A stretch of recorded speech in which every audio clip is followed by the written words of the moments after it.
Welcome back to the channel. Today we have a wild one. We are on the scene at the mansion of superstars Iggy Azalea and Playboi Carti. We're talking about a high-stakes burglary, nearly $1 million in custom jewelry gone in less than 10 minutes. But here's the twist. The intruder allegedly had a gun, walked right past the residence and left no sign of forced entry. Was this a random hit or a targeted inside job? Watch closely how the officers piece this puzzle together because the clues start dropping immediately. Let's roll. Your last name is going to Kelly, right? Kelly, yeah. How to pronounce your first name? Amethyst. Amethyst. Yeah. Can you give me approximate a dollar value? Like about $800,000 to $1 million worth of jewelry. 800 to a million. It's all insured, but Okay. yeah. 2 nights ago, they came and robbed this house and took a bunch of jewelry. I have it on my security camera footage. I was at home. So basically, on Thursday night, I was here by myself. My boyfriend, who I live with, he records music. He's an artist, and he went to the studio. I was here downstairs in our basement with my friend, and about 3 hours after he had left, I heard footsteps walking across the front of our house. You can literally see that, right? Yes, you can see his gun. I did. He's walked up there. He walks up there. He has his gun like this with gloves. You can see him up there because he was. Really? Yes. Great. Gloves on, mask on. Came walking up the stairs with his gun. Pause for a second. Let the gravity of this sink in. You're alone in the basement and you hear heavy footsteps directly above you. She mentions the suspect had a gun and gloves. This isn't just a burglary. This is a potential home invasion that could have turned deadly in a heartbeat. Notice her body language? She's calm, almost shockingly so, which is common when shock sets in, but she's dropping massive details. $800,000 to $1 million. For the officers, this dollar amount immediately escalates the priority of the call. It shifts from a standard property crime to a major felony investigation involving high-profile victims. The pressure is on instantly to secure that video evidence before anything happens to it. My sister and my girl was in it. She pregnant and my sister was in it. The only reason why he didn't see us is because I was in here. See, Boss man, come in. Come see the shit. I was in this. I will be right back, okay?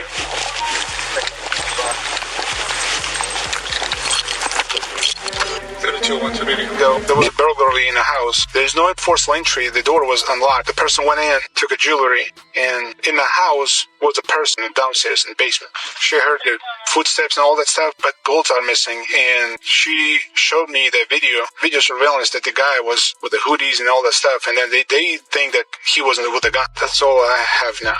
2 nights ago, yes. Big house, but they are musicians, and the owner of the house was out, and I think girlfriend was sitting on the downstairs, because downstairs is made like for theater and everything. She had thought that he came back home, but that was actually burglary, and who took jewelry, a lot of jewelries. Yeah, I asked that. She said that him just discovered just recently because he was out of town due to business, whatever. And when he came back today, he, find out that the jewelries are missing. And then she checked her purse as well, and then she found out that she's her purses. So they just find out today. Yes, she showed me that video. There's a video on the 14th. Okay. I thought you said that they saw this. So they found out that they didn't happen. Yes. Alright, so there's a video wearing gloves. There's one person. The perp was waiting. Yeah, I can't see it clearly, but they saw, and they think that he wasn't wearing a gun and gloves as well. Yes, only jewelries, a lot of jewelries. They make a list and give me like approximate price, but according to the cars, Lamborghinis and all the crazy cars, you can see that probably it's going to be a lot. No, just the jewelers. But what I'm saying is, I told him to make a list, but I believe it's going to be a big figure because you can see that, they are rich or whatever. It was on the first floor. On the table, there's a big, huge table with a bunch of bags, and that's what jewelry were taken from. How did they get into the house? The house was from the back door. The door was open. Unlike because she was in the house, in the downstairs, in the basement. There's no forced entry or broken into. The door was unlocked. Yeah, Here's the first major red flag, and every cop on scene is thinking the exact same thing right now. No forced entry. In the world of law enforcement, the triangle of crime relies on ability, desire, and opportunity. By leaving the back door unlocked in a mansion full of high-value assets, the opportunity side of that triangle was wide open.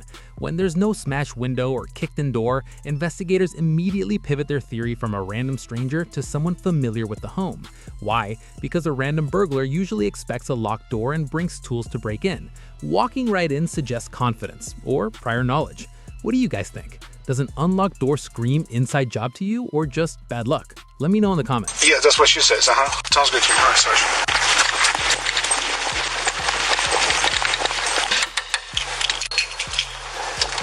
Hey, Yeah, so did you guys make a list? I'm making a list of all my stuff, and I think he has a list of Can his. you give me approximate a dollar value? Like about $800,000 to $1 million worth of jewelry. 800 to $1 million. It's all insured, but Okay. yeah, about that. Yeah, so I would say this: don't touch. Wipe those handles off. Although you touched. Yeah. Yeah, but then. This is Crime Scene Preservation 101, but watch how tricky this actually is in real life. The officer has to gently command the victims who are currently stressed and pacing to stop touching their own house. He's worried about latent prints. Even if the suspect wore gloves, as Iggy claimed, criminals make mistakes. They might take a glove off to check a phone or touch a surface before putting them on.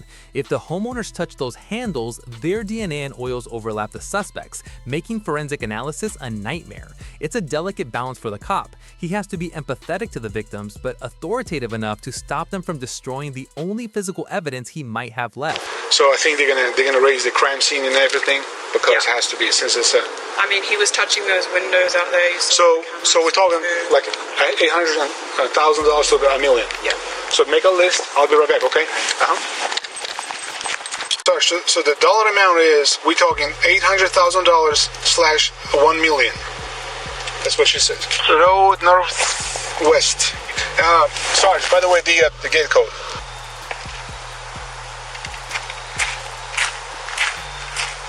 I made this list. This is a list of all my stuff that was there, and then I'm going to make one of his stuff. And he makes his. Yeah. But this is Sarge, mine. right? But my Sarge is on the way Okay. back to here. And then all that stuff's insured, so 7 diamond, eternity band, rings. yeah, bunch. It's like just rings and bracelets, and necklaces. This is your, right? Yeah. Can I see your driver license and then his as well, okay? Yeah. For the report.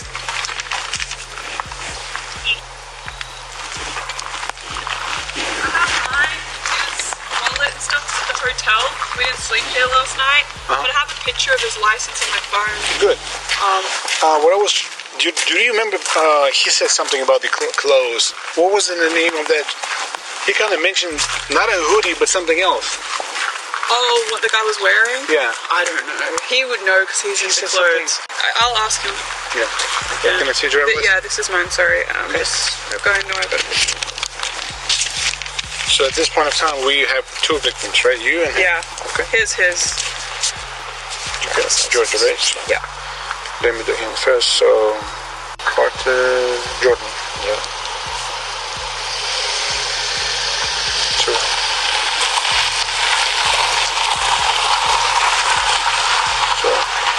But we rent this property, we don't own it. Thumb drive for the investigator. Did you put everything? Yeah, I did. Good. It can only, you have to use a Windows computer though. What's that? You got to use a Windows, not a Mac. The Windows to view this file. Mac, right? No, Windows. No? This is Windows, not Mac. Okay, so that's important to mention. So, Yeah, you have to use a Windows computer for this to be compatible, because that's what the kind of computer that's downstairs. Your last name is going to be Kelly, right? Kelly, yeah. Okay. Yeah, that's the last name. Miss Kelly. How to pronounce your first name? Amethyst. Amethyst. Yeah. ETHYST.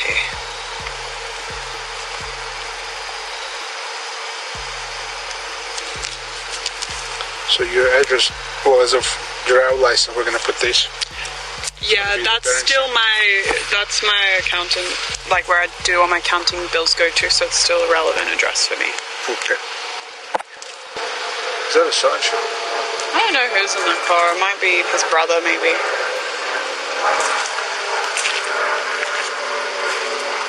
That's his brother. Yeah. He needs to make a list of his jewelry. He did make one, but I just want to see where. How you doing? That's gonna be a long list. How you doing? I know. Oh, what's up? It is going to be a very long list. Call who?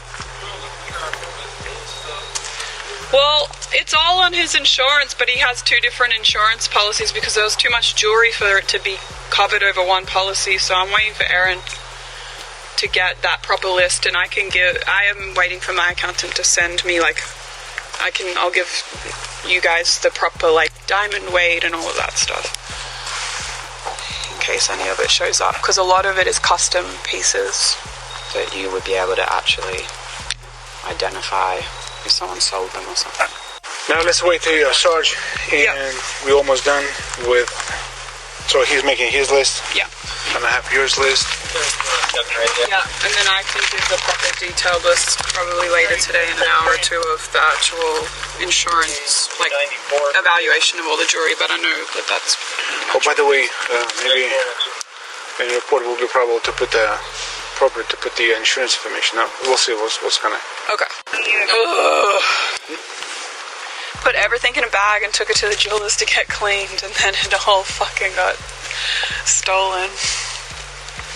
Yeah, that's what happens because. I think that it was the man that he had in the house earlier that day, because that man had never been here before. It was his first time ever in the house, and then they all left together to go to the studio, and that happened about 2 hours later. So I think that it was that guy, because otherwise how would you know the bag was in that room specifically? Could have been in any room of the house, but that's the bag. And there it is, the Sherlock Holmes moment of the investigation. Iggy points out that the thief bypassed Louis Vuitton bags and other valuables to go directly to the specific bag hidden in a specific room. This creates what investigators call a signature. Random burglars toss rooms, they pull out drawers and grab whatever's shiny. Targeted thieves have a mission. They get in, get the specific asset, and get out. Her theory about the guest who was there earlier is incredibly strong circumstantial evidence. If that guest saw where the bag was placed, that knowledge is the key. The officer is listening intently because this moves the needle from a cold case to having a named suspect. This is the difference between searching for a needle in a haystack and knowing exactly who you're looking for. That's where he left it when he walked out, and that man saw. But he said that man was with him at the studio, but he still could have called someone or told them to come here. They definitely knew to go in that room, though. It can be that, but because there's so many other valuable things in our house, and they didn't take anything. And there was also another diamond chain that I have that obviously isn't on there, but it was sitting on the table right next to the bag and stuff, and they didn't even take that. They just took the bag. And also that room is full of stuff that's worth money, like all of those Louis Vuitton duffel bags and things in there. It's full of stuff that a robber would take, but he didn't take any of it. He just took the bag. At this point of time, it's up to investigators. Yeah, they can figure it out. Because, we... Right. I don't know. I'm just glad I was downstairs. Yeah. It's just it's crazy that it's gated everywhere. I don't know. Well, I just assumed it was him because you have to buzz that gate to get in, and that's hard to jump over. It's a pretty high fence. So I thought he had just let himself in and forgotten something, grabbed it, and drove away back to the studio. But I think he must have jumped the fence. I wonder if any of the other neighbors have any street views, because I know that property across the street directly from us with that driveway is a church. So they may. Church? I'm 100% sure that gate was closed though. Yeah, even if it's closed, even if it's open, there are a lot of other ways they could have jumped over, Even that fence. Yeah, they could have gone on that fence. I think they have a gate over there. Maybe they could have walked out there. They are your neighbors, right? Yeah. This tree is so old. I know. I'm always worried in a storm that a branch is going to fall off it onto my car. But it doesn't.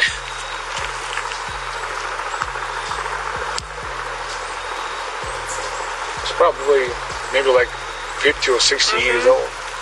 That house next door there is 100 years old. Wow. I've never even seen a person, but I assume someone's alive. I've never seen anything. Nor even moving cars. Nothing. I just know from the owners of this property, you know, I asked, like, so who are the neighbors? What's their deal? They told me all about it. I've met those guys, though. See them all the time because they get in their cars. That's why I've left this one, because it's technically on their property, so I'm like, I don't even want to deal with the headache of... Well, then there's a light, that's secret lights, right? Yep, there's lights in it. Same with that one, or I would cut the branches. Just like at night, it's probably beautiful, right? When it turns on like it's supposed to. I think that they've been wired for so long, they're just like, they're funny. Some days when it's raining and stuff, they just don't turn on. And I don't even want to have to deal with fixing them because they're, you know, they're everywhere. And they're so high up, I have to get someone to climb off the tree. I was going to do Christmas decorations, but now he wants to move, which I kind of understand. To move. Yeah, he doesn't think it's secure, which I guess it is if someone can come. Yeah, he mentioned that they're going to secure the property, and I think they're going to do fingerprints and everything, because that's just a procedure. Hi, I cannot pronounce your name, I'm sorry, but I'm Michael, and I'm the one who sells the Lexus RX 300, the white collar, and an auto trader that you're interested in. My name is Debbie. Miss Debbie. 94, hold me out with 201. Say that one more time. Retail. Good one. They're making a list. This is her. You literally cannot script this stuff. We are in the middle of a $1 million felony investigation. Tensions are high, officers are hunting for an armed suspect, and the random guy walks up trying to sell a Lexus RX 300? This highlights the absolute absurdity of patrol work. Police officers have to constantly pivot between high alert and customer service. He can't just scream, "Get out of here." He has to politely deflect the distraction and get back to the crime. It breaks the tension, sure, but it's also a massive safety risk. When officers are focused on a scene, a stranger walking up from behind, even just to talk about a car, spikes the adrenaline. It's a miracle the officer kept his cool here. This is her belongings. And they're trying to make a list for himself. So this is a total of 366? And then he's making up, he's just making a list. So how do you to 800,000? She told me the combined is going to be 8/1 million.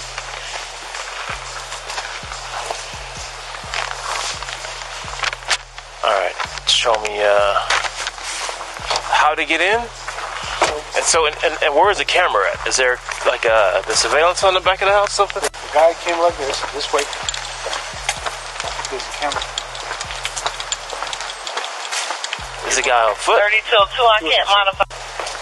And I went here, the door was open. I'm like,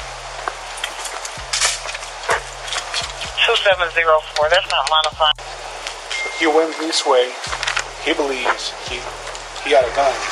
Yeah. Come in. Yeah. All right. You guys have a good night, okay? So nothing shoots up front, so we can see what he got in. Yeah, that's not Well, let's double check that. For real, are you sure about that? Okay. Oh, is that what she told you?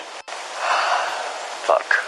Do you guys have a working camera that shoots the front and all? Is there any way we can know what he left in? Because I'm sure is there any kind of cameras? Yeah, any cameras that shoot outside in the front? Because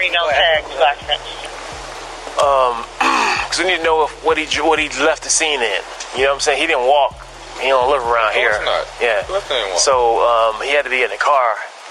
And it's a long, you know what I'm saying? I don't stay here, it's my brother's house. I stay on the south side. I got you. Yeah. Let me ask you a quick question. This ain't got nothing to do with this. So, ride down the highway, they're doing construction work. One of the cones fall on my car, scratch my car up. It's 2 in the morning. They got all police lined up. They got people out there working on it. So, Like DOT construction? exactly. So it's dark. I don't see the stuff on there. I wake up in the morning, scratched up. Is there anything I can do about that? Yeah, file a police report. So let them come to the house? And Yeah, well, you need to go back to where you were, though, because it may be a jurisdiction from different jurisdiction from where you live, unless you live really close to where that. it's in Fulton County. Right, but like, well, you know exactly Oh, where yeah, you it's were. up the street from my house. Yeah, it's definitely up the street from my house. Then, but ideally you want to go back to the scene, but you can't necessarily go back to the highway. But if you can identify, as long as you can identify exactly where the construction was, which they should be able to easily tell you, or verify where it was, whatever. What found your car in. Okay, are we serious right now? Another interruption. This time it's a neighbor asking about liability for a scratch on his car from a construction cone. This is the reality of police work that TV shows like CSI never show you. You don't get to focus purely on the case, you are a public resource. The officer is trying to determine if an armed robber is still in the area, and he's getting grilled about DOT construction cones. Notice how he handles it though. He gives a quick answer, directs the citizen to the right jurisdiction, and cuts the conversation short. This is called controlling the scene. If he lets these conversations drag on, he loses valuable time on the burglary. It's frustrating to watch, but a masterclass in patience. Car and have a report done. And That's why I actually got in the shop You now. got no cameras facing the street. no, nothing facing the front of the house, like the front, like the little parking area in the front, like where my car is right now. Nothing up there.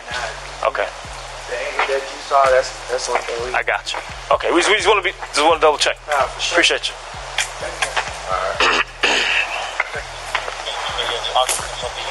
One black female, wearing a black dress. Black female, black dress. So, Yeah, you want me to listen to every single one of them? yeah. Every single one of them. Because they are very...